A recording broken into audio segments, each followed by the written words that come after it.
چاروں طرف سفید برف کے ڈھیر اور حسین نظاروں سے گری شوگراں کی وادی میں رونقیں بحال ہو گئیں۔ پابندی ختم ہونے کے بعد سیاح جھوک در جھوک یہاں کا رخ کر رہے ہیں۔ سیاح شوگراں کو جادوئی کشش کا حامل مقام قرار دیتے ہیں۔ سب لوگ یہاں پہ آئے، مری وغیرہ جانے کے بجائے بلاکیج راستے بلاک ہے، سب یہاں پہ آئے، اس طرف موو کرے۔ بہت اچھی جگہ گھومنے پھرنے کے لیے۔ یہاں کل رات سے کافی سنو فال ہوئی ہے، لیکن گاڑیوں کو آنے میں اور عام پبلک کو آنے میں کوئی دشواری نہیں ہو رہی۔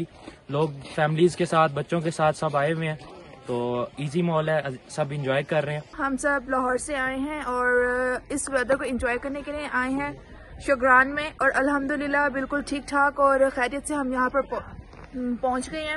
ضلع انتظامیہ مانسہرہ نے شوگراں آنے والے سیاحوں اور ہوٹلوں کی انتظامیہ کو SOPs پر عمل درآمد کو یقینی بنانے کی ہدایت کی ہے۔ نثار احمد خان، ڈان نیوز، مانسہرہ۔